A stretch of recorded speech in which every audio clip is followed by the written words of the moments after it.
County Joint SIC Beaufort County School Board meeting 2021.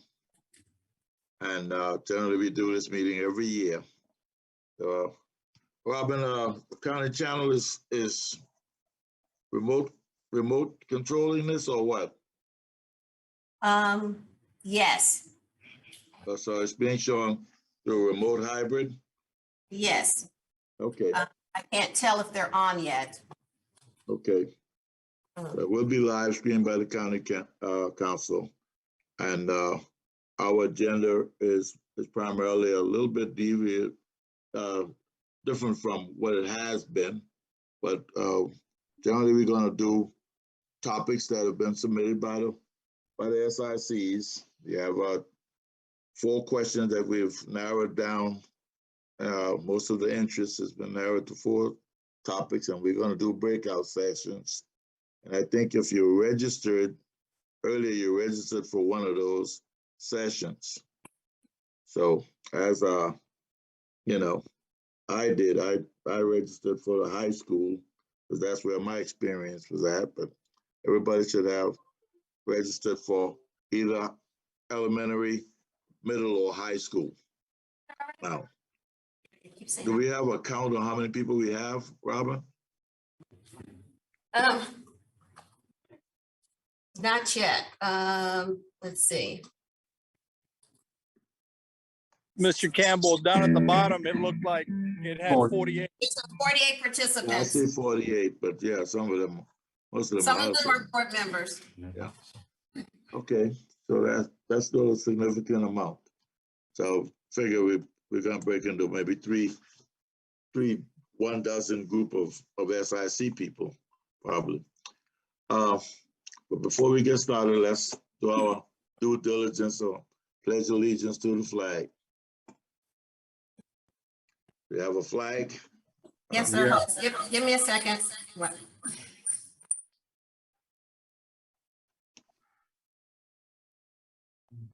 Which one is it? Okay.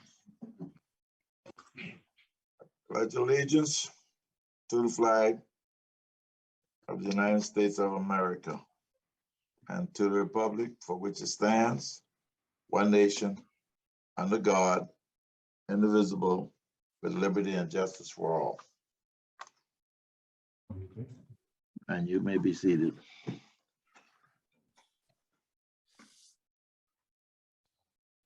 All right. So we have introduction. So we have specific SIC chairs that will introduce their particular group, or first the board members. Can we approve the agenda first? Okay, I see it. Yeah, okay, yeah.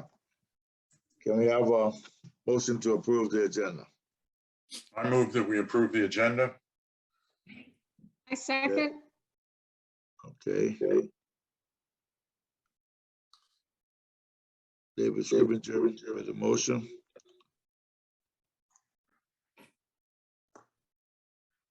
And that was Ingrid or Kathy? Second. It was Kathy. Yeah. Okay, any questions? Ready for the vote?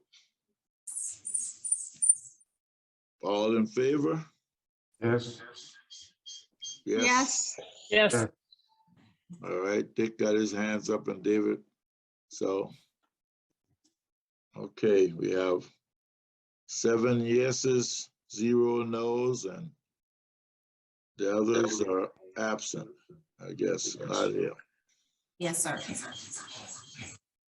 You got some kind of a static, Robin. I fixed it now. Okay. All right. So I'm Mel Campbell. I'm the vice chair of the board, and our chair is not with us tonight. But generally, we do this every year. This is my 3rd time doing it, and you know, I'd like to lean on David and other board members who've been here longer. I guess Earl and David on the process, but generally we have questions from the SIC. That's how it's formulated. SIC submitted questions. We narrowed them down to, well, 4 questions this time, and kind of covering most of the thought process that was sent in. So people who had interest, I think we're addressing their interest. And the method to the madness is we break into breakout sessions, and the questions are presented and the thought is discussed, and someone there takes notes from each session and they bring it back to the greater group and we discuss the results. That's generally how it's done. Anybody want to chime in with something else that I may have missed? But we lean on board members in those breakout sessions for comment or suggestions, but generally the breakout session is the discussion of the different SIC members who are overlapping and trying to come up with some support for what they feel necessary as board action. But we don't vote on anything tonight on what we're gonna do. I don't think, is that right, David? That's true. No. Yes, yeah, that's right. But we discuss the ideas that are presented and try to actually allow comforting this discussion, I should say, discussion where Yeah. people feel like it's being addressed. And Now, do we have a quorum? Yeah, I want to know what board members are here. yeah, we have a quorum. We have 7. 7. Yeah. Excellent. I don't see Tina signed on. Tina's not on. Tina's not on. Okay, you that's voted. 7. Her name was put up for the All right, vote. let me check it. Let me check it. Back through. Mel Campbell, Kathy Robine, Ingrid Boatwright, David Scribinger. I have 6 because Tina, I have, Yeah, you we got have Tina 6. on there. Yeah, so Tina isn't on. Okay, That's what threw me off. Okay. all right, so there are only 6. So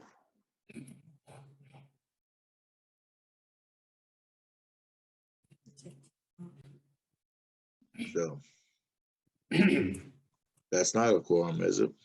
Not It a quorum. is. Yeah. No, Who is Charlie that? plus, Ti- take 7, Tina's not here, so we only have 6. right? Yeah, so that's 6. Yeah. So we can't have any action even if we wanted to, right?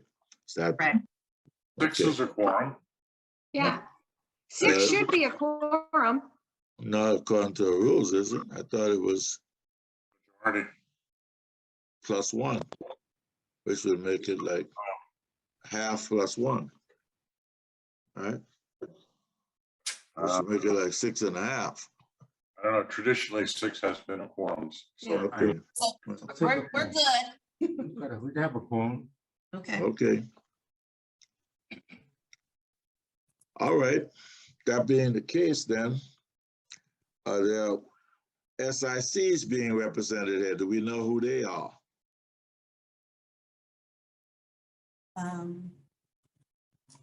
Does anybody want to speak for their particular SIC?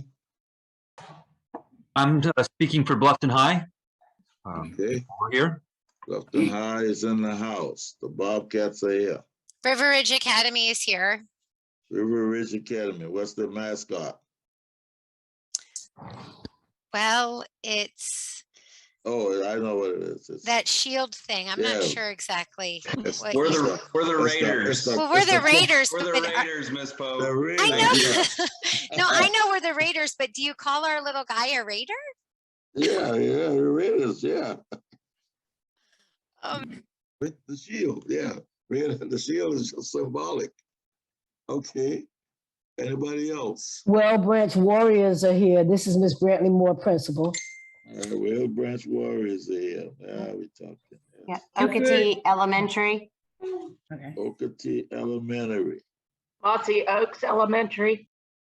okay, Red Hilton Cedar Head. Elementary. Hilton Head Island Middle School. okay. I'm here as well, Dr. Wheeler. Real Branch, Yay! Real Branch Elementary, Michelle Brisbane Sharks. Okay, Elementary. all right, so we have, Michael C. Chip, Riley Elementary School, Michael C. Riley Eagles. so. Ladies we got- Island Middle School here as well. Ladies And Island Coosaw. Middle. And Coosaw Oh. Elementary. Hilton Head Elementary. Okay, Hilton Shankland High School. Elementary. Oops. Steve Shitter, Sorry. Gillette High School. okay, so there's high school is here, so we have. And Shankland so far- Elementary. So far, we have Beaufort High, of course, probably not here. Battery Creek High School, Battery Creek High School is here.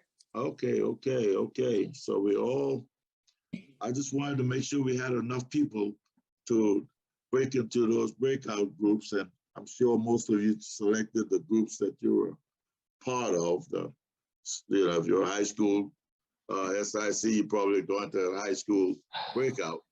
So we just want to make sure we had enough so everybody could have opportunity to present their opinion. Okay, Tells you to register. so Robin, what's our course of action now? You going to assign? We'll break out into your, they'll let you into your groups now. We'll do the breakouts. Okay, do you have those assignments clear on terms of board members? Yes, they should have done it when they registered. Just for everyone listening, in case you do not, for whatever reason, make it into the right room, there should be a button that says leave breakout room, and that will take you back into the main room. From there, you can let me know which one you were supposed to go to, and I can fix it from there. So if you give me one second, we'll go to the breakout rooms. Mr. Campbell? Yes. Mr. Campbell, I just want to make sure, is someone going into the elementary school? Is there a board member that's going to go into the elementary school breakout? Okay, David Yes. is. Okay, I just want to make sure. And Earl Campbell is going to elementary. Perfect. Then we're good. We got board members everywhere. Okay, you are going to middle school, I assume? No, Kathy's going to middle school. I'll be joining you in the high school. Okay, all right, good. So, and let us know when you get that done. Okay. Molly will announce it as soon as she has everyone separated.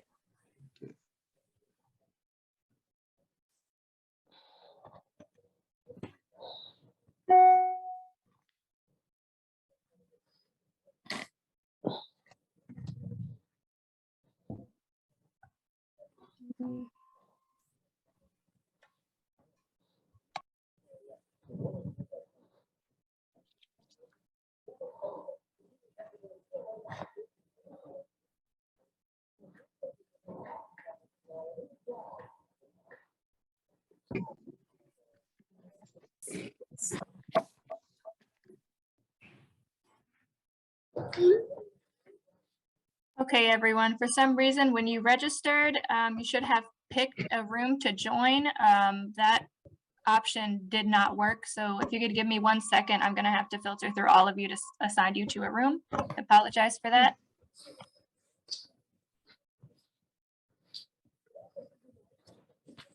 Thank you for your patience. We were trying. This map.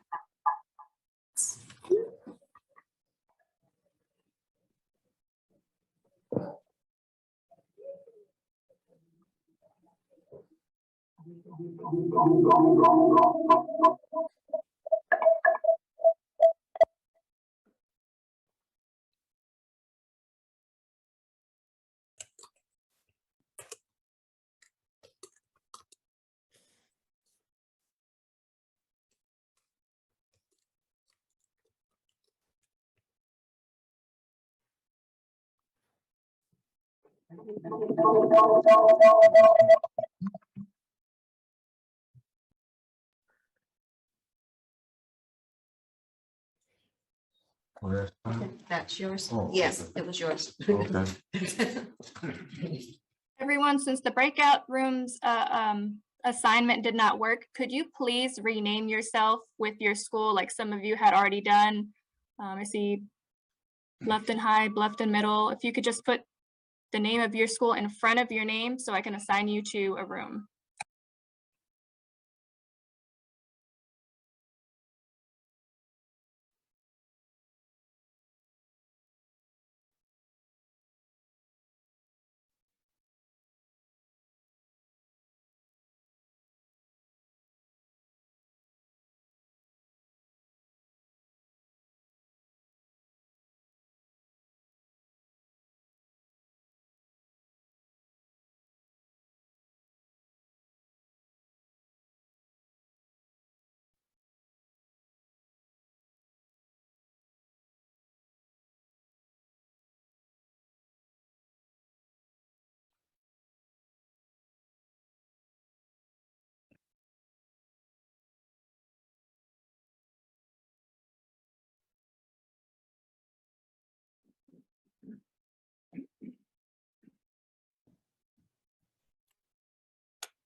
For the K-12.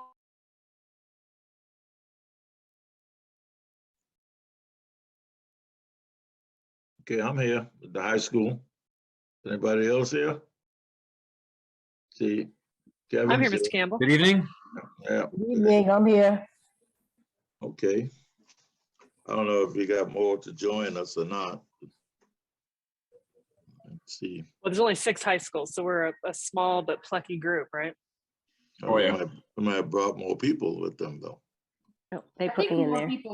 people might be added as we go along since they had to go through so many participants. It sounded like there were more high schools.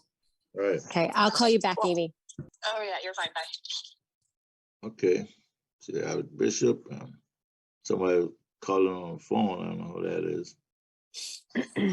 That is Mrs. Lassard, I think, the new Sorry. principal at Battery No, Creek. Lassard, I see Mr. Lassard, I see her. I don't think I Hi, see. Mr. Campbell, this is Bridget Hampton.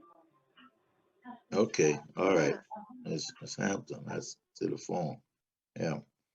And Anthony Smith and Melanie McGrath, we see that they're on also, along with Dick Geyer would join us. And I guess we can begin by, if you want to introduce yourself, fine. But I think everybody knows who I am. And Ingrid, Dick Geyer. But the educators, do you know each other? Steve shaking his head. All the other administrators, etc. Right, Steve? I know Miss Brantley. I know Dr. Sandusky. I do know Miss Lassard, and I know Miss Cartledge. Okay. So, yeah. You have Miss Vaughn.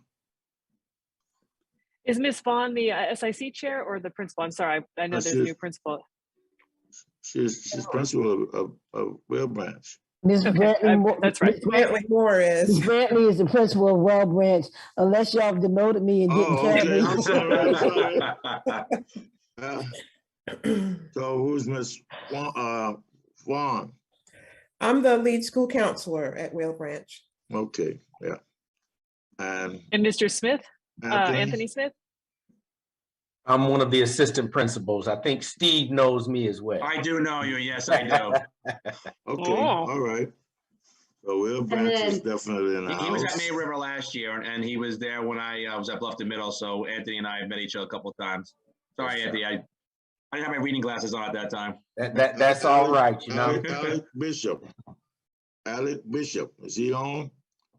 Who's he?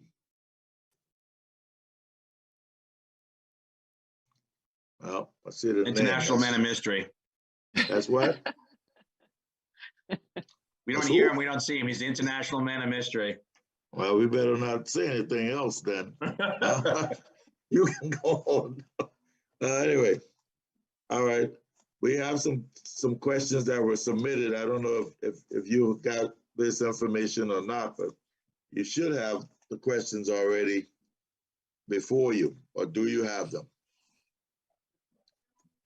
Okay, so we need a recorder, someone who writes well and speaks well to summarize. I do what we- neither of those things, but I'm happy to record. There you But go. I don't know if I meet the minimum requirements. That you do if you volunteered. You I meet the volunteer. minimum I guess that's the requirement. minimum requirement. That is. And we like to, you know, talk about process. I guess we're gonna just go 1, 2, 3, 4, and then they will chime in and talk about what their thoughts are on these questions. Is that okay with everyone? Yes, sir. Doc, is fine with that? Okay, okay. And the first question, let me see if I can find it. Well, yeah, I don't have it for me, but it's using a recent survey as a reference, you know. Is there a plan? I don't know the words because I don't have the words in front of me. Is there a plan to go year round? What is our thought about going year round schooling? And I'm sure you guys got more plan and more thoughts about it than I do.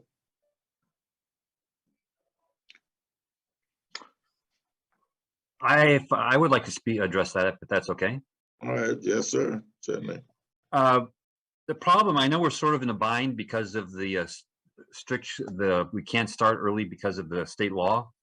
I'm not sure how it can work with high schools, especially a school like ours at Bluffton High is, we do a lot of AP testing. We usually test more about 500 students plus. And we also have like a lot of you dual enrollment students. If we don't start that spring semester right in January, students that are dual enrollment have to finish up finals while they're trying to start their college courses. The clock for the AP test starts right then, and we can't change the test date. And so starting later than January puts us behind the 8 ball on AP. I don't know a good way around that. It also affects, if you start after December, it affects early graduates. Early graduates, a lot of them want to graduate and go to college. Well, if they have to stay in school another 2 weeks after in January, their schools have already started. So those are some of the things and how that changing the schedule that we have from now, where we have 2 semesters separated by Christmas break. Those are some of the things that would harm us. Yeah, and I think to chime in, I think you've hit some of the key points that were mentioned amongst us board members and Dr. Rodriguez, why it's very impalpable for high school. And though some people might have a different thought on it, but any other input, discussion? Well, just to kind of, piggyback that, we're an IB school, and the same thing, we have the IB exams, in May. So, extending the school year, and giving us less review days, getting the kids ready for those IB exams would hurt us too. Okay. No. And I would like to echo as well. We do Cambridge and we have the same thing because our test dates fall around the same time as the AP and the IB. And additionally, we have the dual enrollment. We also have students that choose to go into the military, and many of them have to report for like basic training in January. And so we ran into that with some of our December graduates. I think it was last year. Okay. Ms. Hamilton, did you want to say something? See you. Yeah, I wanted to ask, when we did this before, weren't our high schools not included as a part of this? We had certain schools that were year round, but the whole district was not. No, right. And I'm sure that would be the thought now, but we do have to discuss the topic from a pro-con standpoint, so the high schools present their argument of why they probably would not be selected to go year round. So, yeah. And the other thing is talking about the implementation, because some districts implement it differently. Whereas before we started off where you had 9 weeks on, 3 weeks off. And then as you continued, the off weeks got shorter and shorter until you got down to 1 week. Okay. I don't remember the format, but I know it was something like that. On, off, and those days were attracted to people who were in that process, but I was in high school, so we didn't do it. Mr. Campbell? Yes. I have a question for the people present. We talked a lot about the calendar. One of the things, and I have high school age kids, was there was some debate about whether or not we should extend the calendar past January, right? So that the semester, you would go on Christmas break and then come back and have a week or two of the first semester, which I thought was really problematic for high school kids. Would you guys say from a high school perspective, it's important that the first semester end before Christmas break? Yes, ma'am. Yes. Yeah, I think that the retention of knowledge, gets diminished over Christmas. But even extending it, as Denise and Dr. Sandusky said, we have some of those dual enrollment kids that start school, probably that first or second week of January. So they'll be taking final exams in our classes for the first semester and then trying to start those classes as well. Get a little hairy. And as a follow-up to that, I know nationwide there's an issue with absentee teachers because like the Friday, November 12th, right? They had Thursday off. And then a lot of people want to make a 4-day weekend. Do you think that we should look at rearranging the calendar so we don't have the sort of 1 day or, where there's a bigger gaps of time so teachers aren't, trying to call in subs as much? Is there any validity to that discussion? Did anybody else have problems in high school with kids or with teachers all asking for Friday, November 12th off? We didn't. We didn't have the issue, but I think it is awkward in the schedule to have a day off on like a Tuesday or Thursday where then you would have to come back for 1 day. So we figured it out at our school. It wasn't a huge issue. I don't know how the other schools were. Yeah, it wasn't an issue at our school. I'm sorry, go ahead. I'm sorry, Ingrid, I'll go away from the topic now and get into all of the possible things we could talk about tonight. Can I make one? Oh, go ahead. Yes, go ahead. I did have I do think Dr. Sandusky brought up the point about that start date that is mandated by state law. That is problematic because having the 85-day fall semester and the 95-day spring semester puts these fall students at a real disadvantage, particularly in the areas of the EOC classes.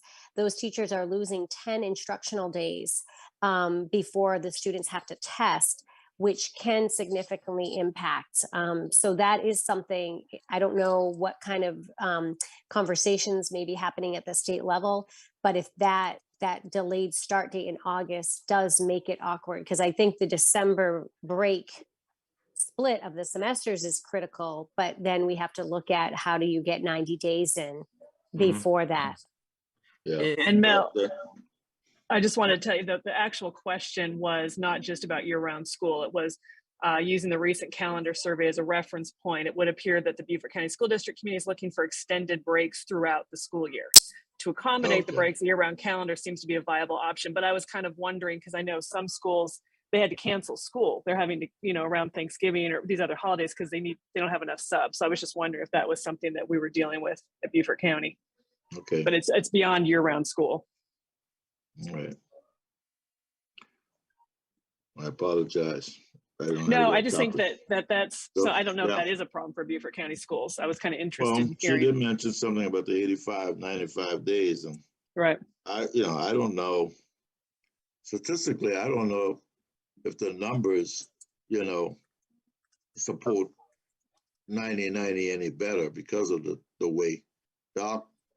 Yeah, it's not as straightforward. There are a lot more testing days in the spring because so we actually lose 5 additional days in the spring that we don't lose in the fall because of a mandated testing. So they're not as out of balance as you would think.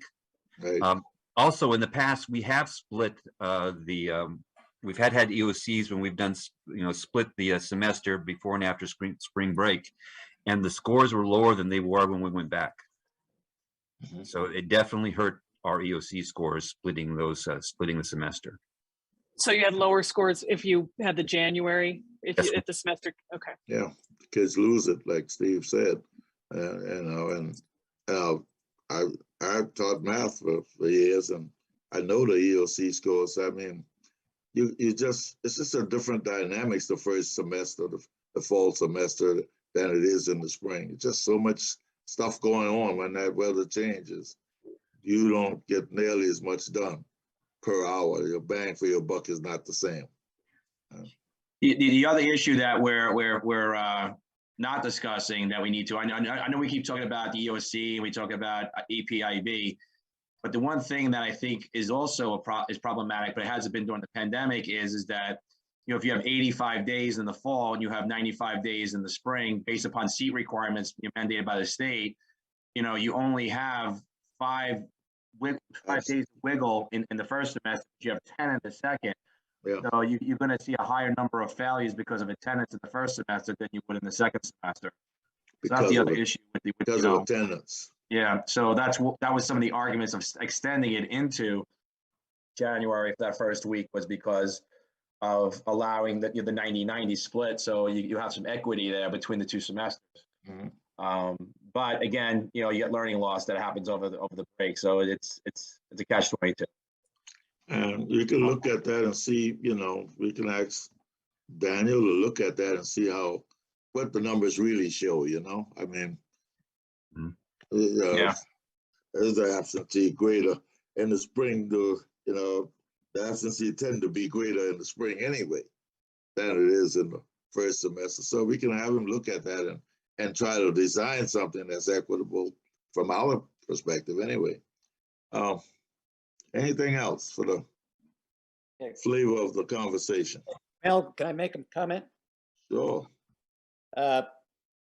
One of the things that had bothered me about this is, of course, the state law is absolutely stupid, but I've understood that there are schools. Yeah, I understand. There are schools in this state that are going around that by saying that they are year-round schools. So I think it's you know, tomato. You gotta figure out, maybe we can start, because it seems the simplest solution is to start a week or two earlier than we start right now, and get 90-90 before Christmas and 90 afterwards. So I think it's some semantics that we need to look at it from a political standpoint to get around the law. And by saying we are year-round schools, quote, and we start and have different breaks because of that. I think that's how we could do this, I believe. I think that was brought up before. The only thing about it is the politics involved in our community when you start earlier, especially high schools. The high school children are working in the summertime and they want to work, and our whole resort industry depends on that extended workforce through that time period. That's the other issue. That's not probably going to ever be discussed in terms of a public forum, but that's the other issue. And how do we get around that? I don't know, but I mean, I'm sure we can design a calendar and say it's year round. And I don't know if it fits the state requirement or not, but where we can, you know, circumvent that start date. But that's something that is always a discussion. All right, we better move on to the next question. Want me to read the question, Mel? Yeah, read the question, Ingrid. It says something about how will the district make changes to teacher improve the retention. recruitment? Yeah. How will the district make changes to improve the recruitment, retention of quality teachers with the rising cost of living in the area? Is the district considering an increase in COLA salaries for teachers? Cost of living or salaries? Well, I'm not sure they can go anywhere with that conversation. That's on us primarily, I suppose, right? And well, we are doing the teacher salary survey. In fact, I think that something was sent out. Yeah, Frank embarked on that survey as a way of gathering data so he can support some effort to increase salary. That's a biggie. But you know, you just can't increase salary. You can't just print money. You gotta have the money to increase the salary. So that's the other elephant in the room. And the state is very, very tight in terms of their allowances. You know. Correct me if I'm sorry, I didn't mean to cut you off there, Mel. But correct me if I'm wrong, Denise, but we had that meeting today with principals, and I was on the impression the salary survey is not for teachers, right? It is for classified staff, admin, and I think that's it. So I don't think the salary survey pertains to teachers. The way it was presented No, there's two today, separate ones. Yeah. There's everybody's going to be surveyed. It's a comprehensive study in terms of the employment compensation. And I can speak on that a little bit because I'm in the operations committee. We wanted to do across the board compensation salary, but Alice Walton said we had to break it into two pieces because of the way the state pays it. So we're in the swing of doing the compensation analysis for administrative and classified staff, but right behind that is coming the certified staff as well. But we had to break them into two separate. And I think, and I can go back and check, that there was an email that went out specifically to teachers that we've hired now, MTG, which I think that's just getting started. My question for school personnel is, how big a factor is salary in teacher retention? I know it's big. Are there other things that the district can be looking at to encourage recruitment?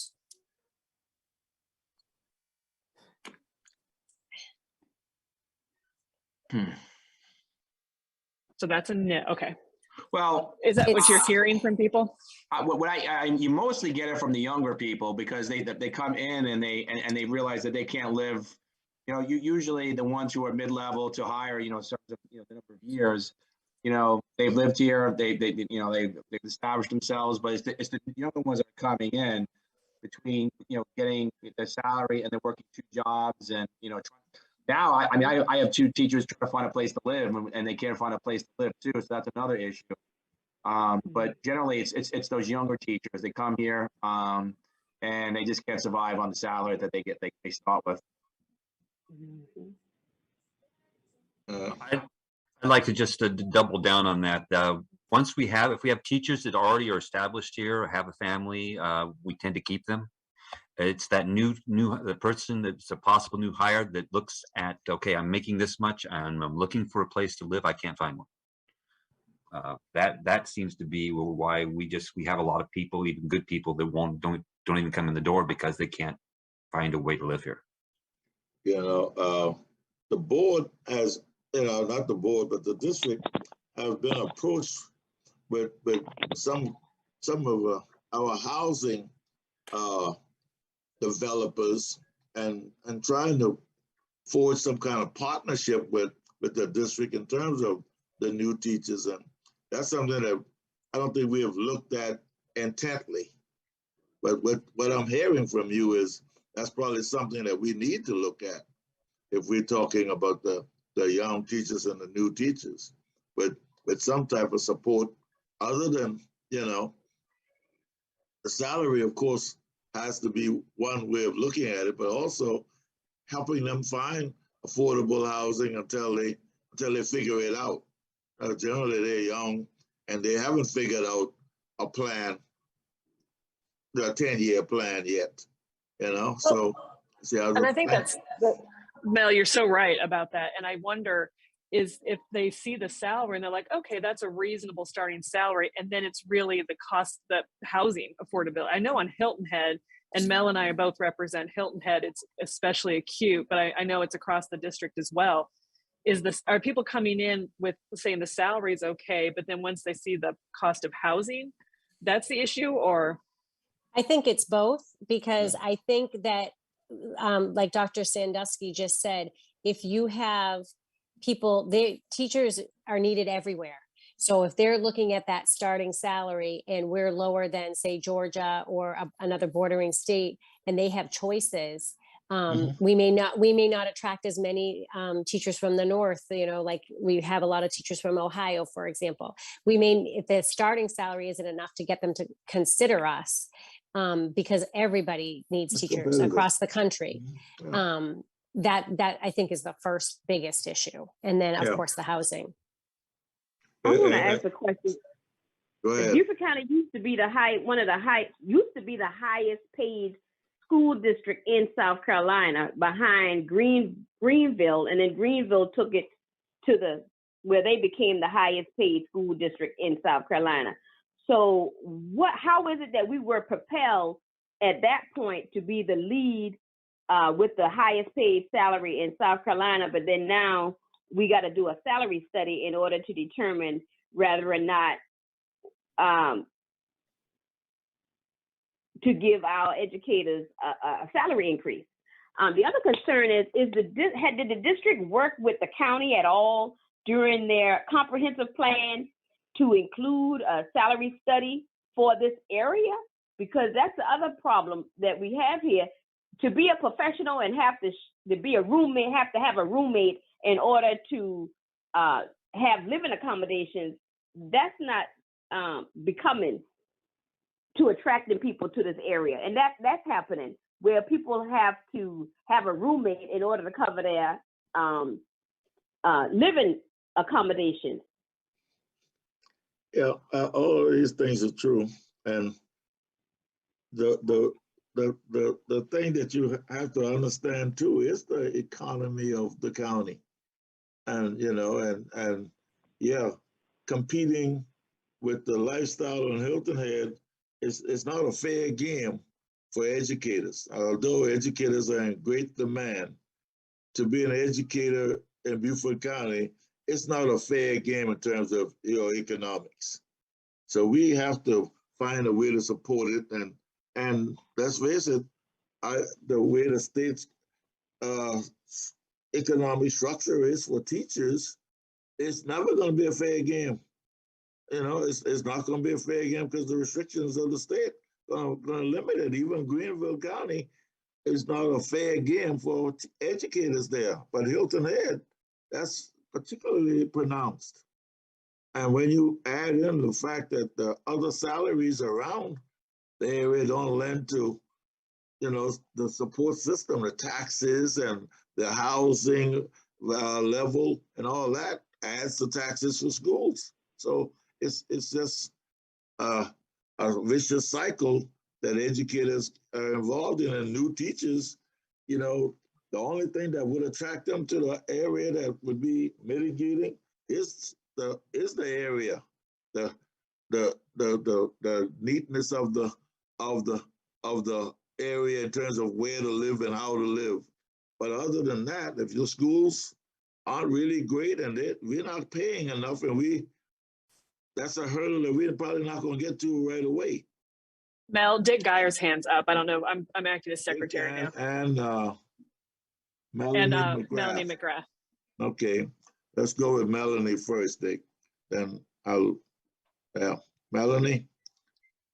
Yeah, I'm one of the assistant principals at Will Branch Early College. And conversely, one of the issues that we're having, or well, I should say two of the issues, we're trying to start a couple of really great CAPE programs that could really fit some of the needs of our students and prepare them for post-secondary goals, whether that's to walk into a job with a certificate or to, get their CNA license while they pursue their nursing degree. But the issue is that in all reality, we can't start our dental hygienist program, our dental assistant program, because we cannot find a dental hygienist who's willing to take such a major pay cut to come work at the schools. It is hard for us to maintain our health science teachers, our computer and coding teachers, because they're taking huge pay cuts.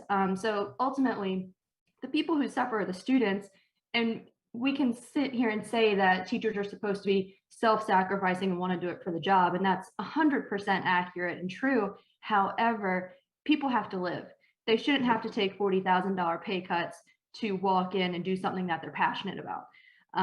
So I know we're doing this comprehensive study, and I'm excited to see how that will turn out. On the flip side, pay does affect new teachers, but I've also had some of my veteran older teachers just say, you know what, teaching isn't what it used to be. It's a little bit harder. We're putting stressors on them because we have some large gaps and learning leaps to fill, and they're ready to tap out and just say, you know, it's not worth the stress and the money because I'm still not making a ton of money, even though I've been doing this for, you know, 18 years. So that's just kind of my stance on it from Wheel Branch. Okay, Dick. Thank you. We're going to start the budget process in January. I've had some conversations with Ms. Crosby, our CEO, about this topic. One of the things I want to consider is, you know, for the last 5 years, we've given teachers a $5,000 locality supplement. That should not, that's good, but that $5,000 is not part of their retirement. We've been budgeting that for 5 years now. Let's just add that to the salaries from the start, and then look at an additional locality supplement that we develop from savings at the end of the year. In other words, our budget, 80% of our budget is salaries, but we don't have all our authorized positions funded. Come and go, people come and go, so on. We end up with a considerable amount of money at the end of the fiscal year that was budgeted for salaries that we haven't used.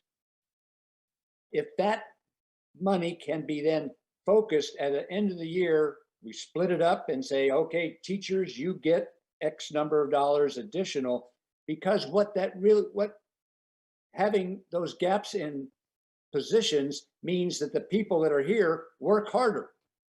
Their classes are bigger. So that's one of the things I've started the conversation with Tanya and plan to continue that as we go through.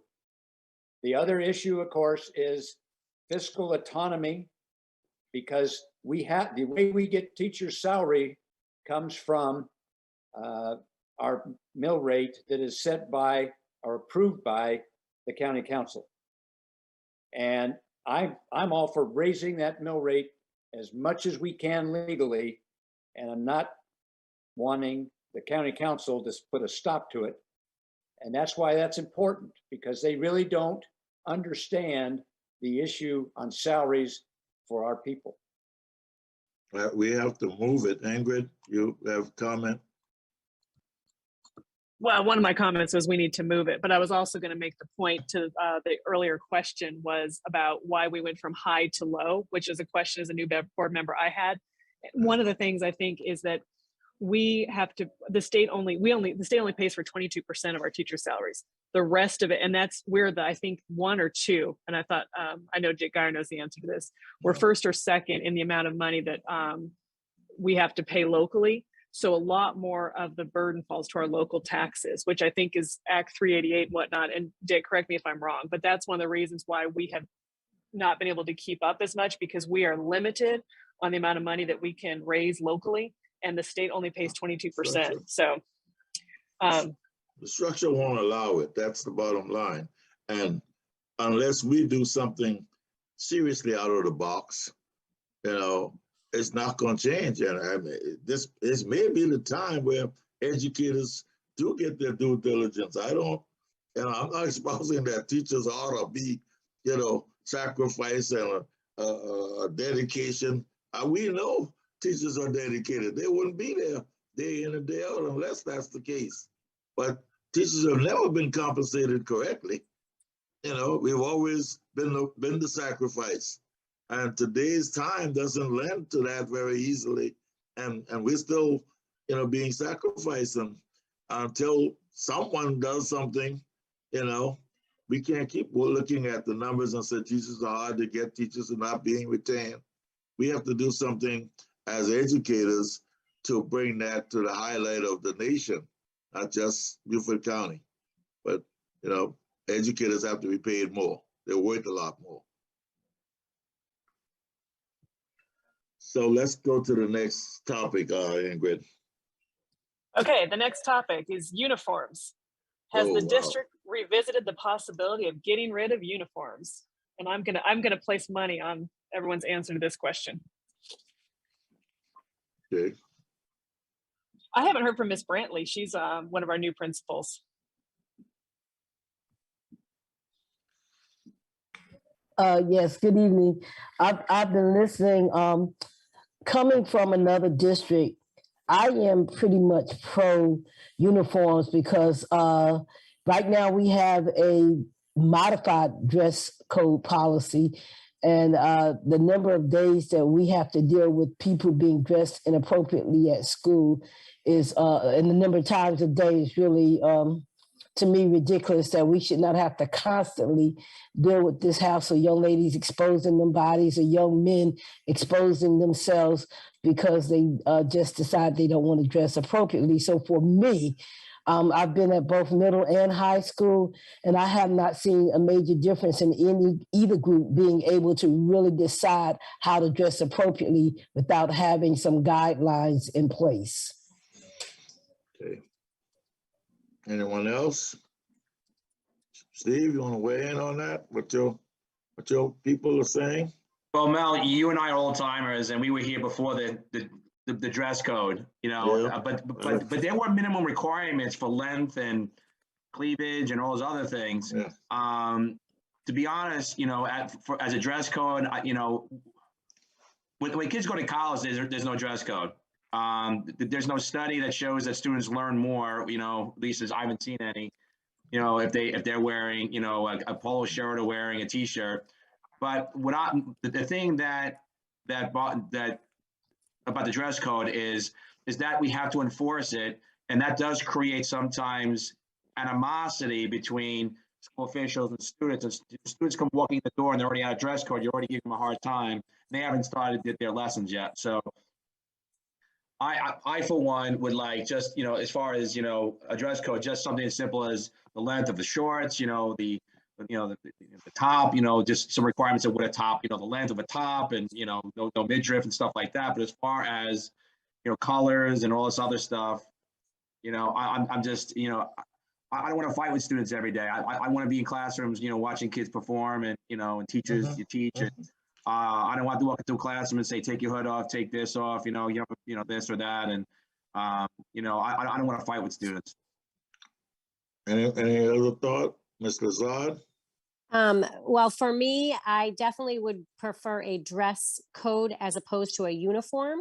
A dress code having the guidelines, kind of what Steve said, and I'd be happy to volunteer to be on the committee if we can create something like that. I come from a district before Beaufort County where we had a dress code, because one of the things we're running into, much like Steve, is, you know, we have kids that, you know, the only sweatshirt they have in their home is red, and that's not a Battery Creek color. I don't feel right denying them access to going to class because that's the color sweatshirt they wore that day. It is cooler weather, like, just that's one example. I do agree. I do support no hoods and hats in the building. I'm old school in that way. And the hats the hoods become an issue, safety, especially now with kids wearing masks. Definitely being able to identify the students. I do like I'm pretty a stickler about the headwear. But as far as the colors and all of that, it creates a lot of problem. And then we do have some situations where students, because of family situations, they can't get the right colors, or they haven't been able to do laundry because of their circumstances. And so you may have those exceptions where I know, as the principal of a situation as students having, but then it looks to other students as if we're letting certain kids get away with things. You know what I mean? And so taking into context everything, that's the least of my concerns. I want kids in class, like Steve said, learning and getting to be with their teachers. What about it, Doc? What are you thinking? Did I mute? Well, I know I got it. I've spent too much time in too many meetings talking about dress code and not getting a lot of bang for your buck. Yeah. Other than certain things like with hoodies, I know if you let them if they have a hoodie on, they got earbuds in. So certain things like that you can target. But as I said, I think we've wasted a lot of time is that really blue? Is that really green? And doesn't get a lot of, for all that effort, we don't get a lot of. Yeah. I concur with you guys that I think, educationally is not sound practice either. I think we do need a dress code. They do need to learn how to adjust to the dress code that's acceptable dress in society. And at the same time, they're driving the society too. Those children are going to be the ones who are wearing this and that later on. Does it affect their thought process and their respectability for each other? That's what we ought to be focusing on, more so than whether they're wearing that particular uniform. I'm not against uniform. I'm impressed with uniform most of the time. But to issue that kind of concreteness on them kind of takes away the flexibility of the American educational style. We're supposed to be creative, flexible, and we're supposed to push the envelope. That's what education is supposed to do. So that's that. I support dress code as opposed to uniform and some thought. And that thing is gone. It's outlived its usefulness in terms of what it was intended years ago. It's when you guys were probably still in high school, but the dress code of Beaufort County is over 20 years old, about 20 years old. So think about that and think about how we've been using that as a tool to educate better, and then look at our scores and see that it hadn't really worked to do anything significantly different. So yeah, I'll support that. I support a code, and that's something we may be looking at. All right, I think we got one more, right, Ingrid? Yeah. Can I ask one quick question though? Yeah, hold on. Okay, the last one is, what is the purpose of the district's new security guards and our staff working with resource officers to increase student school safety? Which is kind of, I think, more of the elementary school issue right now, since we're adding those, but that's the question. Yeah, I think it was submitted by an elementary SIC. But let me say, well, go ahead. Okay. No, but the uniform code, because I'm a parent of a high school student, what I'm hearing is that and tell me if I'm wrong, you guys either want it to be a very simple, very basic uniform, like they have in other countries and other places, or Catholic school, or no uniform. Like, it's this in between that's causing a lot of the problems, or are you guys advocating for no dress code or no uniform? I am saying I would prefer a dress code, no uniform. So a dress code where we have guidelines of what's acceptable and what's not acceptable. Right. Like Steve was talking, length, no midriffs, things like that. No see-throughs. Correct. Like stuff like that. Not like you have to wear these colors and you have to have a collar. Like a lot of my best behaved, awesome students wear t-shirts every day because we allow the spirit wear. So like saying that they have to wear a polo in a particular color doesn't change their engagement in class.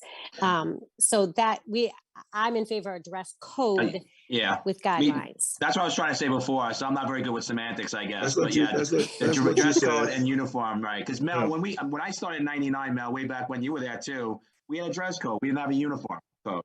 And that's what I kind of, I just think about a senior, okay? One of my friends who's the old teacher at my school, his kid just made Clemson. He can't wear a Clemson shirt to Hilton Head because it's not in the dress code. He's proud of it. This is a big accomplishment. Why can't the kid wear a Clemson shirt to Hilton Head High School? Could be a driver to other students, a motivation to other students. All those little things we miss in terms of the sound process of educating. So, well, see, one of the things I worry about though with a dress code is like logos. Are you going to allow logos? And I'm not talking about designer logos. I'm talking about t-shirts with emojis that adults don't realize what kids are saying, and kids are getting away. You know what I mean? Like, would a dress code include, any color, but no logos? Or is it just basically decency? The young teachers let us know about those things. Yeah. Kids are getting away with a lot. No, I mean, because there's something that popped up on something, one of our, whatever. And one of my young teachers says, this is what that really means. And we went, thank you for letting us know. Right. So young teachers, the 22, 23-year-old teachers who come in, they tell us what's going on. Well, I mean, that's what's real in terms of our society too, though.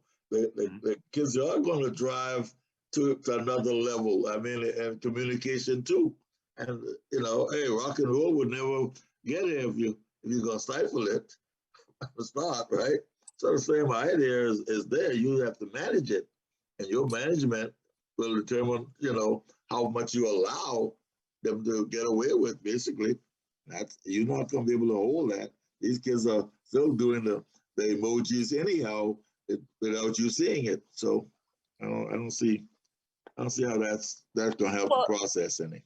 It's going to help the process because we're talking about is dress codes over for decency, right? Yeah. There's a lot of indecent stuff that's getting put into students' dress code that's very on the slide. That's what I'm getting at is, you know, if it's a decent, if all we're talking about, and I will say outside of South Carolina, there's a lot of discussion about body positivity. Why can men wear shorts and you know what I mean? Why can women not wear leggings? And it becomes very political too, if you're looking at just a dress code. Yeah, it is political, but how do you teach it? I mean, we're educators. How do you educate them to be able to handle it for the future? How you don't engage? Well, except part of the thing is that I think what I'm hearing is that the engagement's taking away a lot of time. The way we're doing it. But I'm saying, but I think if we taught earlier the process of decency, it's a whole mindset that's not easily discussed for high school individuals. But by the time those children get to us, they should have a certain different level of respectability. And we're not addressing that at all because we don't get a chance to address it until they get old enough to vent frustration with a system. And we don't have any SIC chairs in the room, is that right? Any parent representatives from the high schools? Yeah. I'm just wondering, parents, because I know as a parent, I am all about uniform. I would have more uniforms. I don't want my kid fooling with it. I don't want it to be an issue in the morning. I don't want to have to buy the latest thing. I don't want to measure him before he goes out, make sure, well, not, you know, it's more for different things. So I wonder if parents are as in favor of a dress code versus uniform. Yeah, or if I'm just out there. I can understand you. That's an easy way out, and it's for your child. But we're talking about a whole society of people who don't have a chance to measure either. How do we teach them? How do we educate them where a parent 30 years from now won't have to measure, but can trust that the child is making the right decision? There's a lot of studies that show that kids spend too much time thinking about what they're wearing that takes away from school or how they look or how their clothes are fitting when they sit. Maybe so like teach differently. Well, like Mark Zuckerberg and Steve Jobs, the reason they wear the same uniform every day is because they found that it had a huge positive benefit on their efficacy in the workplace. So it's not just I don't know if you can use them as good references. But anyway, all right. Let's move on. Well, I'm the lone parent. All right, we're ready to go back. Close the rooms. You're closing the rounds? Yes, yes. Okay, we didn't get to the security guards, but well, those are the new security guards. We don't. This high schools don't have new security guards. Doesn't really pertain to us too much. Still worth the discussion from the high school's perspective. Recording stopped.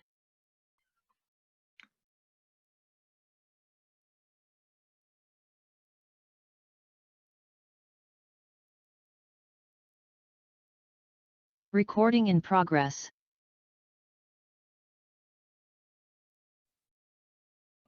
All right, I guess we're back. And we have reporters from each group, I hope. Correct? High school reporter, I know, that's Ms. Boatwright. She selected that role. Anybody from the middle school who's reporting? I believe Ms. Robine probably will do it. Probably do it. I mean, I don't want to push her. Did anybody take notes? Kathy? Yeah, of course I took notes, but I thought it should be somebody from the team that would report out, not from the board, but. Well, I mean, as a board member in that group, did you help we were supposed to help facilitate it, so we didn't. Okay, I facilitated it, I'll report. All right. What about the elementary group? I took notes so I can report out, and people can correct me for anything I missed. Right. Okay, great. So we didn't, our group, Ingrid can speak to it, but our group didn't get the chance to discuss that fourth question. We were high school, so it was probably fit the elementary school SIC a lot better in terms of discussion. And you could weigh in on that, David, when we get to it. But let's talk about the first question of interest. Ingrid, can you read that for us? Yeah, okay, I'm unmuted. All right, the first question, do you want me to go ahead and do my report now or just read the questions? Well, let's read the question first and then you can do your report. Yeah. The first question was, using the recent calendar survey as a reference point, it would appear that the Beaufort County School District community is looking for extended breaks throughout the year. To accommodate the breaks, a year-round calendar seems to be a viable option. Will the Beaufort County School District consider implementing a year-round school calendar? Okay. Do you want me to read the other ones or just stop there? No, just stop there and then tell us what you thought about it as a group. What did we come up with?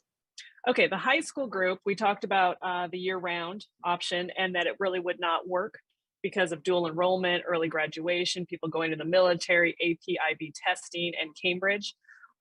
We discussed that, and I learned something because we did have year-round school several years ago, but the thought was the high schools were excluded from that just because it's not very feasible to do a year-round calendar with high school students. And then I kind of brought up some of the other issues around the way we break up our semester and the start date. Pointed out that the state really will not allow us to change our start date, but that it's really important for high school that we finish the semester in December, and that there was evidence that the EOCs that we did, if students came back and took them after Christmas break, were impacted. As opposed to taking them in December before Christmas break.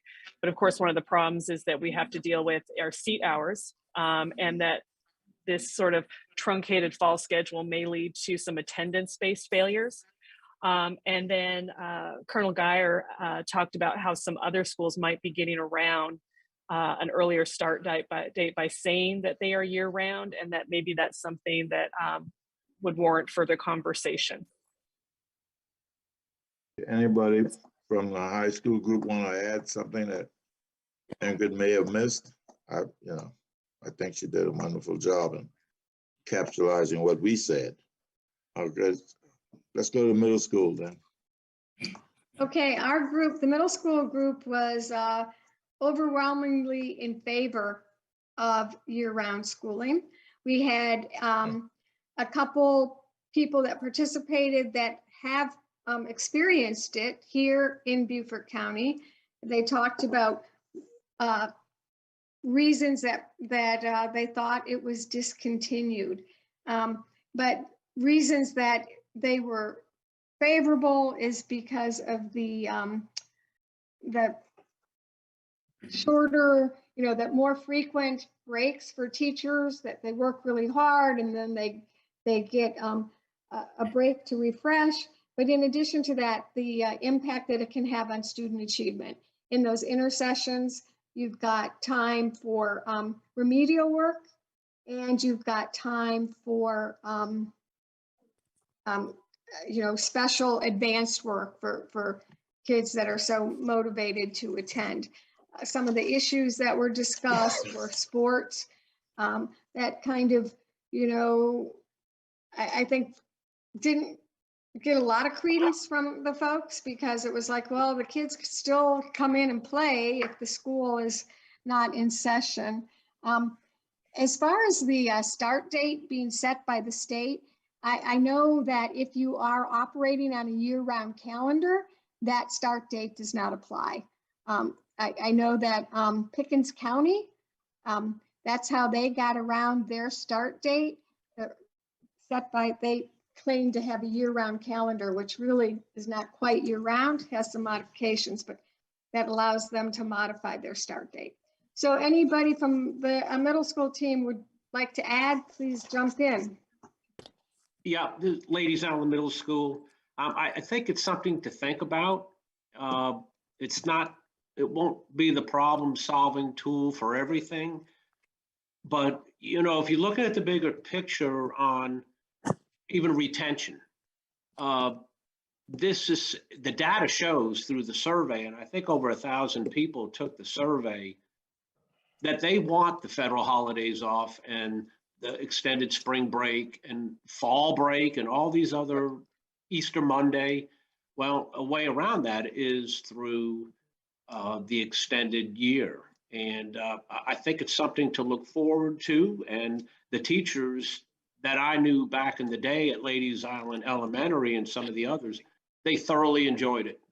It revitalized a lot of things in their mind. They would go a few weeks, get some time off.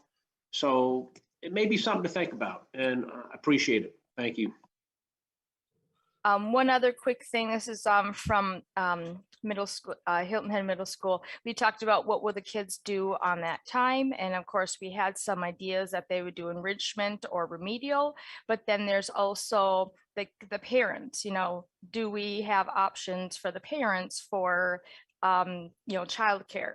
And something that I was curious about was, you know, the community, you know, how is the community able to, you know, step up and help and give parents options. And we also mentioned that, you know, if we said we are going to do this, it's not just, okay, we're going to do it.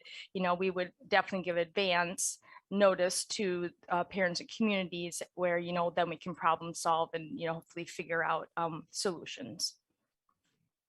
Forgive me for asking me who was speaking just then. This is Ann Buckley from Hilton Head Middle School. Okay. All right. Let's go to the elementary school and see what their take was. Middle school is firmly, yeah.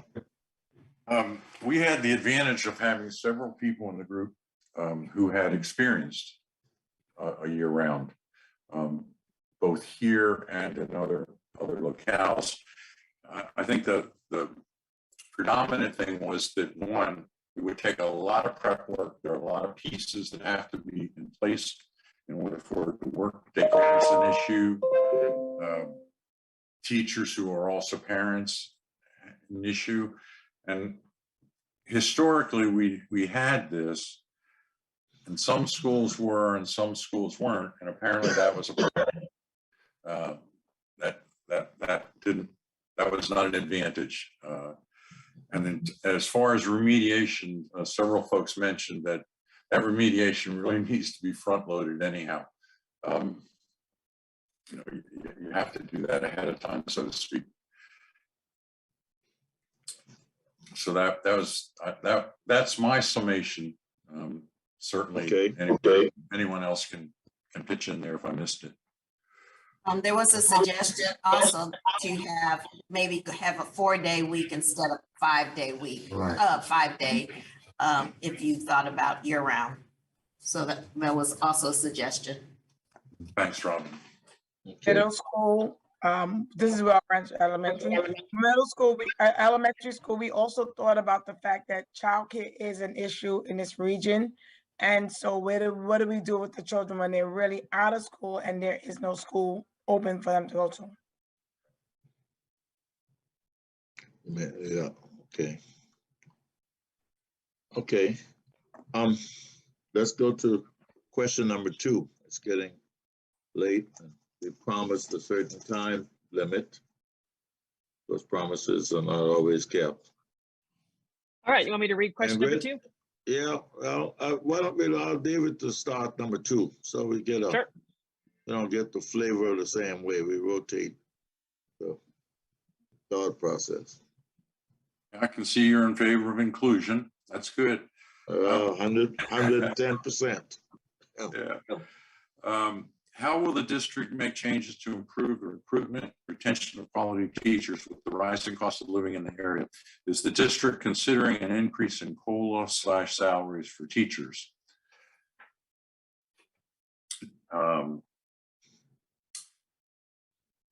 I think we were unanimous in that to keep starting teachers, that 1 through 5 group, 1 year through 5 year, we need to do something. We need a cost of living. The arranging for a roommate is not an ideal solution. And, we want to hold on to those folks in that 1 to 5 year range. And we also need to consider staff. And it was brought out that to get an apartment in the area, there's a big bubble in the front where you have to have a deposit, you have to have a co-signer, and that's an issue we have to deal with. Okay. Anything else? Anyone want to add?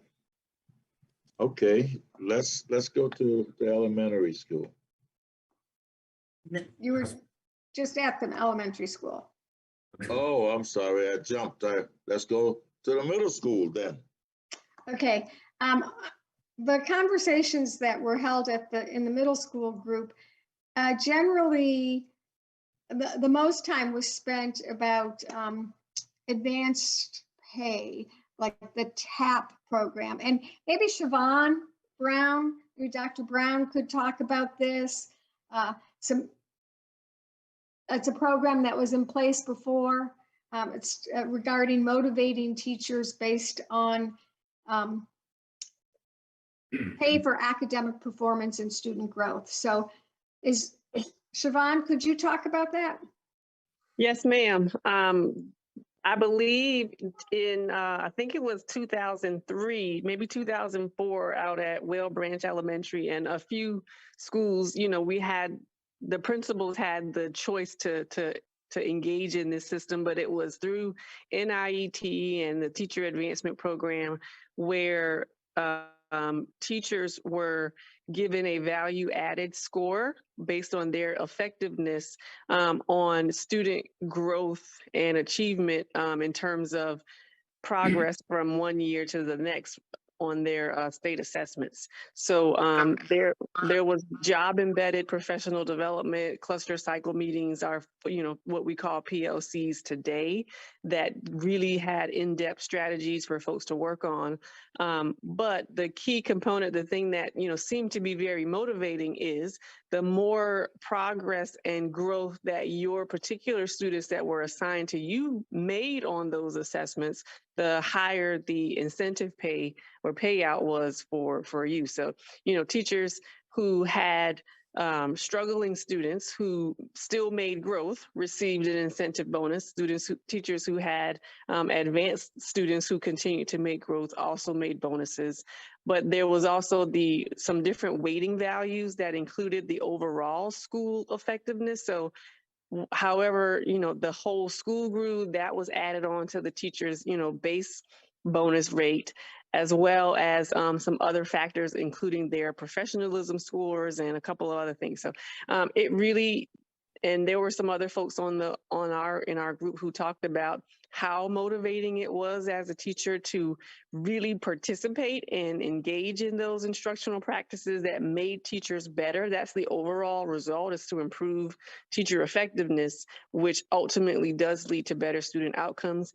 And by the way, there was a monetary component added on to the end. So we just thought maybe there might be consideration for participating in that type of system as well. But we did have a couple of folks who mentioned a few of the negative drawbacks for tying, money to teacher effectiveness and competition in terms of, falsifying information or attempting to do that in order to receive that outcome. Thank you. All right. Any comment on that? I think we can probably have a 2-hour discussion on that too, but let's move on. Ingrid? Okay. So we were very much in line with the other groups in that this is a big issue for recruitment and retention. In particular, like was brought up before, with younger people, it's easier for people who are here and established, but recruiting new teachers, that's a real difficulty. And especially with the cost of housing. Although another issue that was brought up is our salaries not competitive with other nearby districts, and everyone needs teachers, and these teachers have a choice. So it makes it more difficult. One person mentioned that our salary used to be much higher compared to other districts in South Carolina, and it has dropped down quite a bit. Colonel Geyer, our finance chair, explained some of our budget process and reiterated the board's commitment and the district's commitment to studying and raising teacher compensation, that's a big goal for us.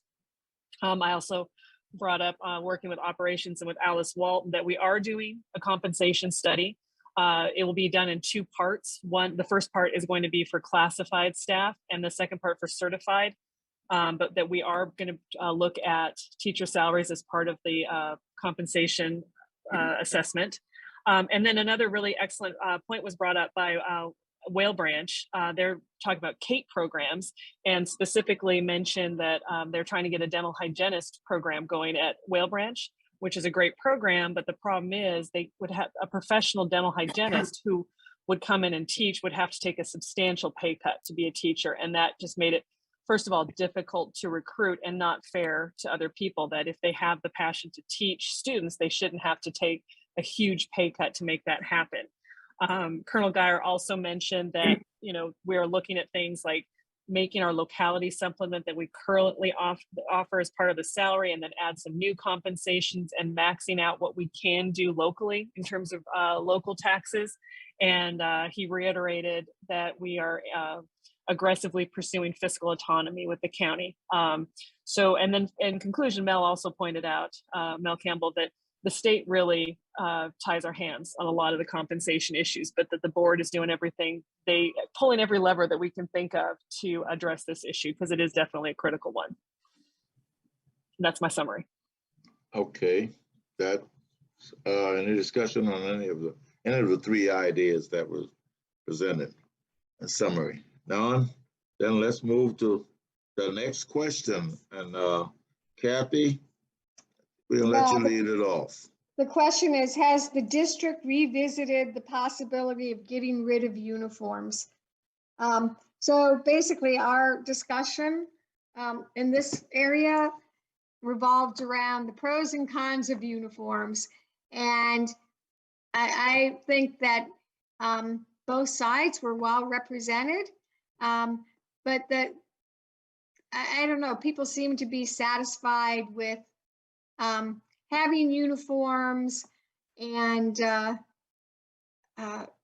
allowing other days when kids don't have to dress in uniforms. But it was, it wasn't, at the middle school level, at least from my perception, it wasn't something that was hotly, divided. It was like, yeah, it's okay if we have them. It's okay if we don't. That's basically what I heard. And anybody else who was there, if you heard different than me, chime up, but that's what I heard. Okay. But also there was something mentioned that there was a cost barrier in the cost of both of them too. It was something about that too in our discussion, and about finding them. I think there was a parent that spoke to that. Yes, there was one parent that spoke to that. Okay. All right, let's go to the elementary school. I mean high school. Let's go to high school. Let's hear that long discussion we had. Yeah, we had a long discussion. That was mostly my fault. But the principals and assistant principals were widely in agreement that the modified dress code policy takes up a lot of their time, especially in terms of what color they're wearing, and that they would prefer, I'm sorry, I think I misspoke. The uniform policy takes up a lot of their time, and they would prefer a dress code and then allow kids to kind of do whatever they wanted to do within those standards. And examples were given, like length of skirts, exposed midriffs, that kind of thing would be in the dress code. And then other than that, it would be more of in the dress code, and not this uniform where we have specific colors or collar styles or whatever. And they did raise the issue in the high school that hoods and hats are a safety issue, and they agree with not allowing hoodies and hats.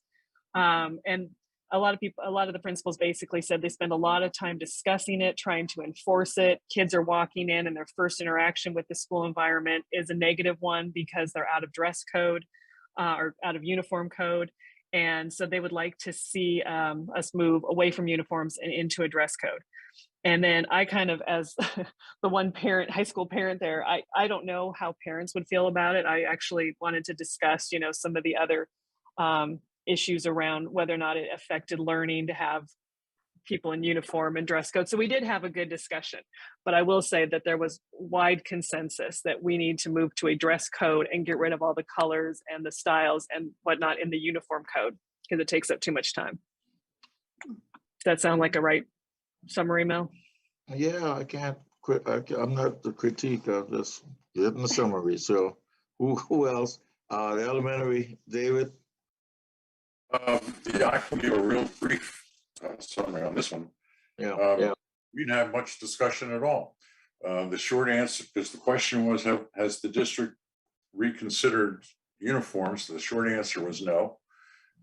And there weren't really any strong feelings about it one way or other, because there are two sides to it, as you all know from your high school thing.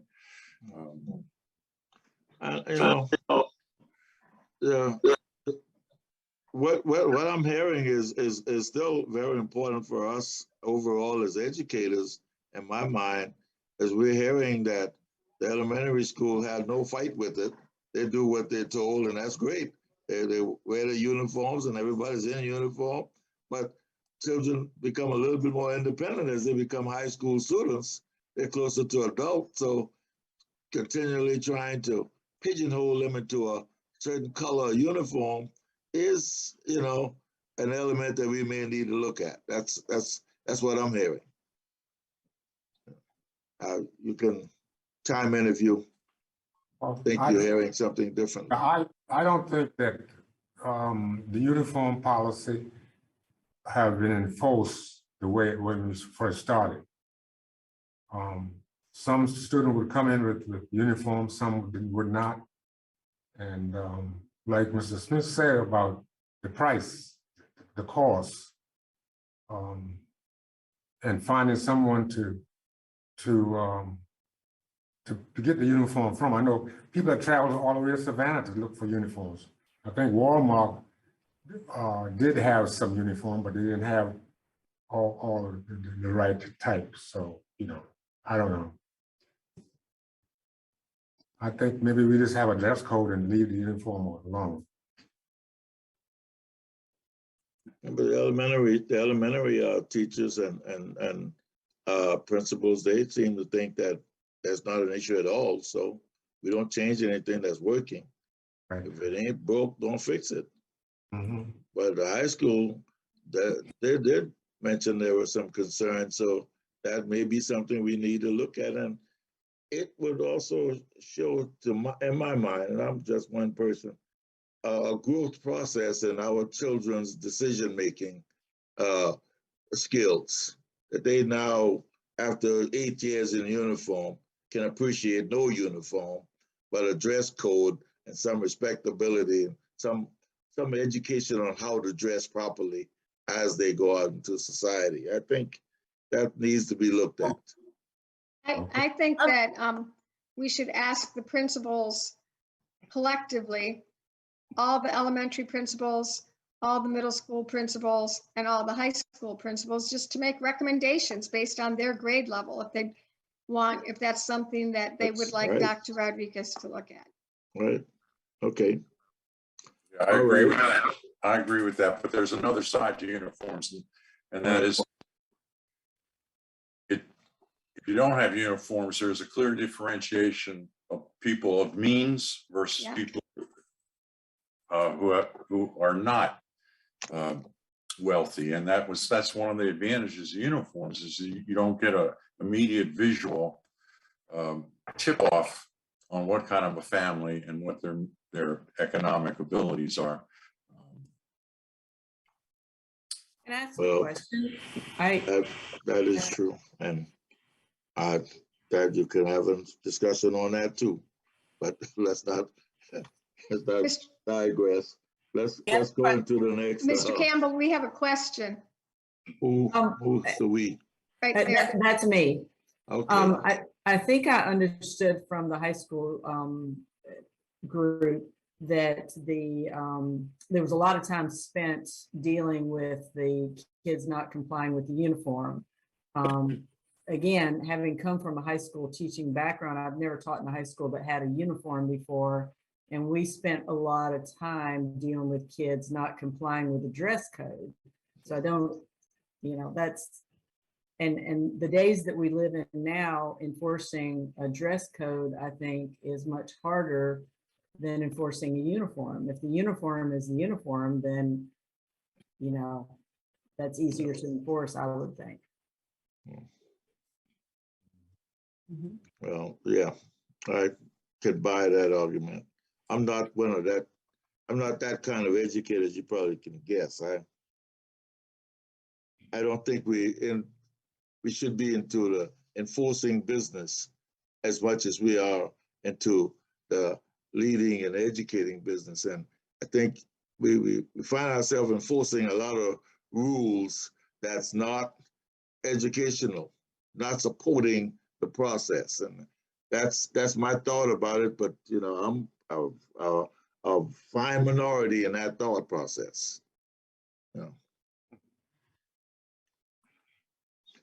All right, Robin, that brings us, I think we only had a couple of people with the security, the security guard question. So let's go with that, David, since your group did discuss it, right? Yes, we did. I think that's really where the question was aimed. Yeah. And the group as a whole thought it was a good idea. There's a relationship and a familiarity that gets formed when you have a consistent officer there. Consistent face, there's safety, and an important thing that was brought up is it's not just safety as you think of from the headline. It's a lot of small things that a resource officer can do in the elementary school that the staff does not have to do, like, walking around regularly around the school and looking at things. One example was given about empty beer cans back by the dumpster and taking care of those little things. But the big thing was that it's important to have consistent relationship so that the officer's part of the team, everybody knows them, the parents feel comfortable with them, the students feel comfortable with them. So it was universally thought of as a good idea. Okay. Any further thought on that? What about the middle school? Did you guys get a chance to discuss that? Kathy? Just briefly, and I think one of the participants, forgive me, I don't recall, stated that they actually have a security guard at the middle school, Bluffton police officer, maybe 1 day a week or 2 days a week, and then a security officer, and how pleased they were with the security officer. That great relationships, that type of thing. Okay. Anybody at all want to make a comment, chime in? Didn't have an opportunity to talk about that, particularly from the high school. We didn't get a chance to talk about uniforms and security. Well, my comment would be that I think David hit the nail on the head in terms of how we operate with the security, build relationships. They have to be a part of our family. And I think it's sound education when the children understand that the security officers are their friend. They learn to respect them and expect them to support, their needs and when they get into trouble. So they have to have go-to people in the schools, and security officers should be a go-to person. I don't know about the way they dress or all that, but I think, security is absolutely a fundamental part that we have to weave into the process of educating. Not a person just walking around, autonomous to the rest of the building. Any other comment or question or observation from the group for the good of the group? I do have just one comment since we're getting ready to wrap up this Ladies Island Middle School. Will we get any feedback on calendars or uniforms, or where do we go after this discussion? Does it stop, or well, do we hear something else back? I can only speak from my perspective from the board, and each of these questions had, significant input from people that we respect, administrators, et cetera, of the district, and we're gonna have this discussion with Frank on what the questions were, what the results were, and you can expect some kind of feedback from us and some kind of direction in terms of some of the things we could do something with.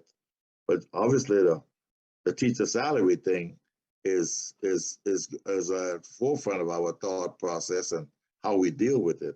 Now, we're not flexible enough to deal with it the way it should be dealt with, but we certainly gonna support all the efforts in terms of getting as much funding and as much support to retain our good teachers as we can. That's a part of my platform, and I think most of the board members had that as their platform. So we'd be less than fair to say we weren't going to address that one.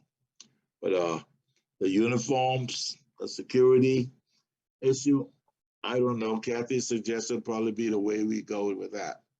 Just get a overall survey of the administrators in the buildings and what they feel is important about it, and make decisions accordingly. So, but Mr. Campbell, yes. To that, we wanted to add, or I want to know, just as school-wide, we understand the salary and the retention of teachers, that basically Beaufort County School Board District hands are tied. But the other things that are addressed tonight, we always are sending out surveys. We never see change. And there's only so many surveys and discussions that we can have. To Mr. Shipsey's point, when will we know when there will be action? I think is what Scott was asking. Well, I understood Scott's question, and I answered the best of my ability. I don't know if we're gonna have a timetable. If Scott's expecting something by the next board meeting on these, I'm not gonna promise that. I'm promising one thing, that these 4 questions will be vetted by the board and Dr. Rodriguez in terms of analyzing it and coming to some kind of action plan. So, and each of them is different. Some of them might take 2 days to deal with it. Some might take 2 months. So I just ask you to take our word that we will do something about it. We will not ignore what you're telling us tonight. I would suggest that we have something back to those folks by January or February. That's my suggestion. Well, So when you say something back, Earl, what are you suggesting? Oh, I think what we need to do is sit down with the superintendent and talk to him about what we heard tonight. Yeah. And then we and the superintendent has to make a decision. And I think what we're going to also have to do is sit down and talk with the delegation in Columbia. Yeah, that's what I know. And all of that might take more time than we can put a firm date on. So I'm saying we will engage, and if you keep up with the board action and keep up with the superintendent's action, you'll know that we're engaged in these 4 topics, and we haven't ignored it. We've dealt with them, and I don't have an answer to them. I would say no later than February. Okay. Hey, Mel? Mr. Yes. Campbell, can you hear me? Yes. This is Dr. Rodriguez. So I've been able to hear the sort of the report out on the conversation, and I agree with what you said. Some of these things, you know, are going to take a little more time to develop because we are dependent on some of these. I'm sorry, I'm at the game. I'm trying to hide behind a wall so it blocks the noise. Some of these things will take a little more time to develop because we're dependent on some of the state matters, and then some of these things we need to flush out a little bit more. Like there are with the uniform issue, there are things that we need to flush out because you do get into issues related to what a student wears on a shirt, as an example, and when you censor that, you can do some censoring, but when you censor some of that, you get into what is a freedom of speech issue, even though it's on a shirt, as an example. And I can tell you in my past district, there was a student who wore a particular shirt with a particular flag on it. And the district, the school personnel told them they couldn't wear it, and the district supported you couldn't wear it. The district got sued and lost big time because of a freedom of speech issue, even though it was a shirt. So we have to really flush a lot of those kinds of things out because you can find yourselves in some situations that you don't really want to be in terms of managing things like that. So there's a lot that requires further development and further vetting. So I agree with the response that you gave, Mr. Campbell, that I think, you know, as we make progress, we can keep everybody informed on the progress on the 4 questions. Some of them are going to take. Right. I promise we'll make progress and we will address these issues. That's all I can promise. And I can't promise a timetable on when we will get that salary where it needs to be. But that's be an ongoing thing. And the uniform thing, we will address it according to what you tell us about your particular situation and where we think we can go, you know, in terms of education, with a sound process with that. And there are other elements, the same thing. We can look at all of those things in a basis where we've got a method to get to some type of solution. All right, and I appreciate your participation, and I'm not going to dismiss that. I know an hour and a half on a school night, 2 hours on a school night, it's not an easy thing to give. So, Bill, you have 2 hands up. You have David and you have Kevin Sadetz. So I'm sorry, I can't see David. I don't see Doc. David. Yeah, I was going to say, you know, what we could commit to is giving a status report. Okay. In the beginning of January, we can say, oh, here we are on, this is the progress we've made. And, you know, just give a status. We can give a status back to this group every month or every 2 months. We'll probably be more comfortable. We can commit to that. Okay. Doc? Yeah, I just wanted to make the point that there are some issues that we did reach consensus on here, or on the same page. And there's some items like number 1, the high schools are on a quite different opinion than the other schools. I don't think we had a clear consensus on what to do with the calendar at all. No, the high schools are different. The high schools probably, I mean, they probably answered the question already. The high school, we're probably not going to do a whole lot with the high school calendar. But the elementary and middle school, that's going to require some more vetting and some more looking at statistics and looking at what's possible. So I'm not sure we'll be able to say in January or February whether we're going the year round or not. That's going to be up to Frank and his group to decide how easy it is or how difficult it is to do that and bring us a plan at the board level. And I don't know if we could want to direct that. We're just going to direct them to look at it because that was the question you asked. You asked us to look at it.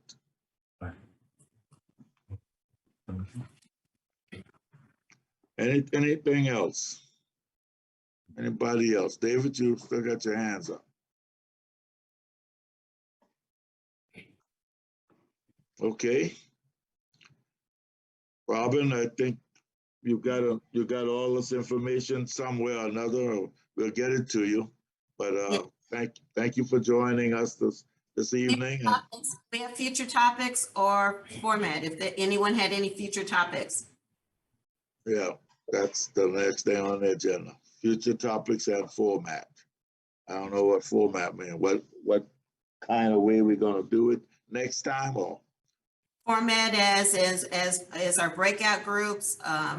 We have it broken down by grade level, that kind of thing. Was it adequate tonight? I mean, I thought ours went well.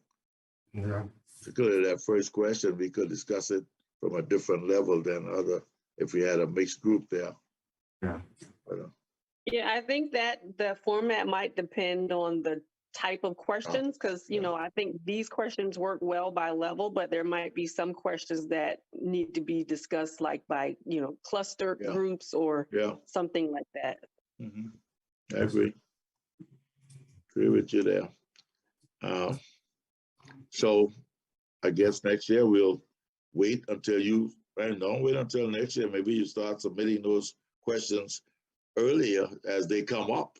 As something come up, you might want to submit those questions, and we'll be responsible to bring them up next year as introduction questions, because we're asking you, spur of the moment, the last month, to come up with some questions, and things are generated during the course of this whole school year. And sometimes I want to know, why can't we do this? Why can't we do that? You can bring those things up, and next year at the forum, I've vetted it probably and have some answers. It doesn't always have to be this way that we do it. You come with the questions and we talk about it, and then you expect something later. You could all, be futuristic in terms of what you expect us to be addressing when we meet. Mm-hmm. And the second thing I'd like to say is we need to bring some SIC reps with us next time. Yeah. Yeah. David's hands up. David? Yeah, Mel, just a quick one. We might want to rethink whether once a year is adequate. We do it twice a year. We do it twice a year. That's what twice a year. We might have to have these more frequently to go along with your thing about the questions coming up all during the year. That's just a topic we might want to talk about. Right. Okay, we'll do that from the board standpoint. That's, something that we can do easily there. Anything else? Any other ideas, suggestions, or comments? Okay, well, thank you for joining us tonight. As you go back into your fortress or your retreat tomorrow, please have a good, successful day, and know that you have our support. And we know it's not an easy job. We know that you're not earning nearly enough, or even pat on the back. And one thing I like to compliment the SICs on, the SIC at Hilton Head High School anyway. I hope all the SICs are as appreciative of what the teachers do, because the Hilton Head High School SIC, they're always spot on. It's just that day when they're doing a luncheon for the staffers, or just doing little extra step things. And that's what SICs do to help improve the school. And I certainly, as an educator, appreciate the SICs. And we may need to understand them more as we go along, what the SIC does and what they're supposed to do, and how we, make them a part of our family, a bigger part of our family. But thank you for coming tonight, and let us know what else we can do. Motion to adjourn? Motion to adjourn. I make a motion to adjourn. Okay. All right. You need a second? Second. Adjourn by acclamation then. All right. Okay. All right, good night. Thanks everybody for coming. All right, so ordered. Okay. Good night. Good night.